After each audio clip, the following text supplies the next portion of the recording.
Hello and welcome to Pieces of 8, a monthly program intended to update Pacific Southwest employees on what's going on around our region.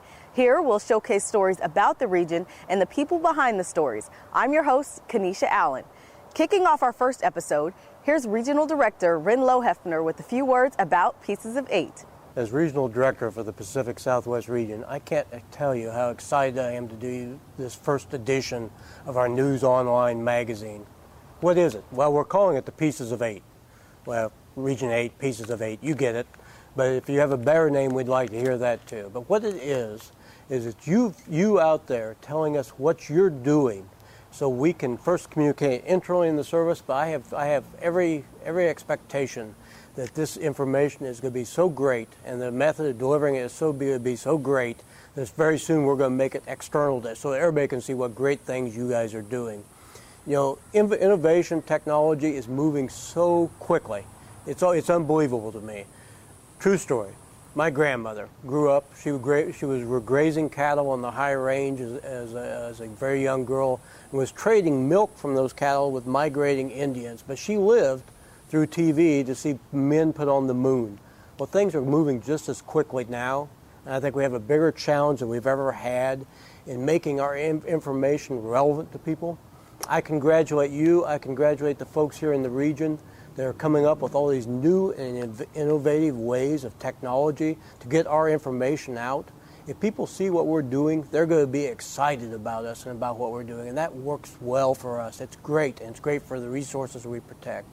So keep the stories coming. Let us know what you're doing so we can get them on this online news magazine and let everybody else know too. So thank you, and thank you for all you do.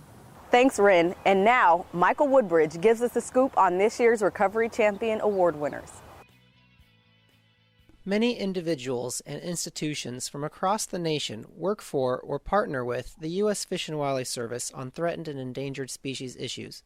But each year, only a select few earn the title of Recovery Champion.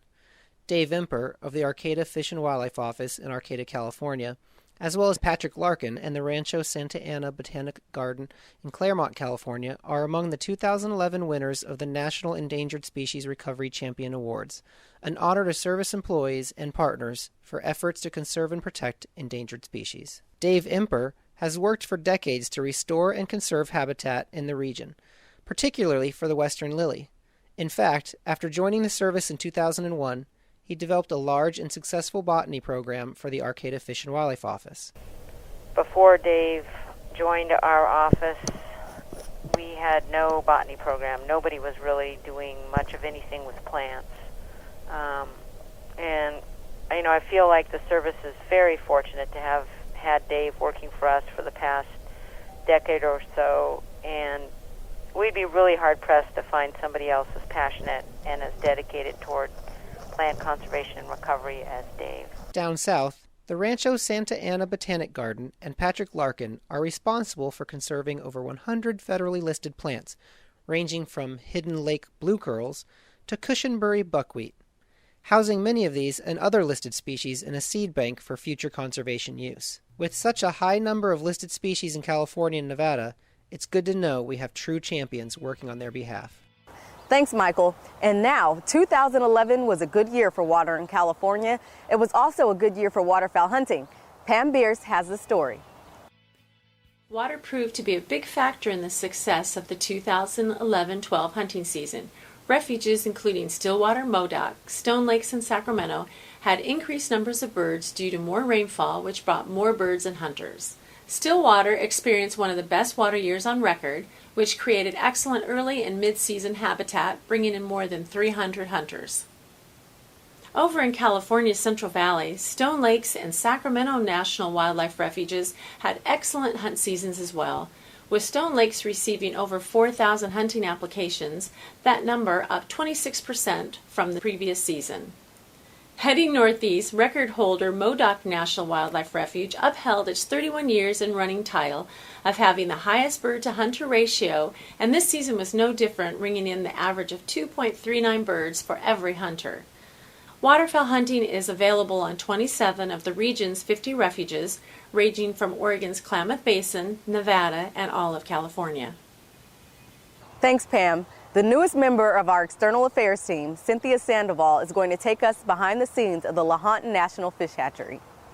After 50-plus years of missing from their native habitat in the Truckee Basin, the U.S. Fish and Wildlife Service and its partners are bringing home the Lahontan cutthroat trout.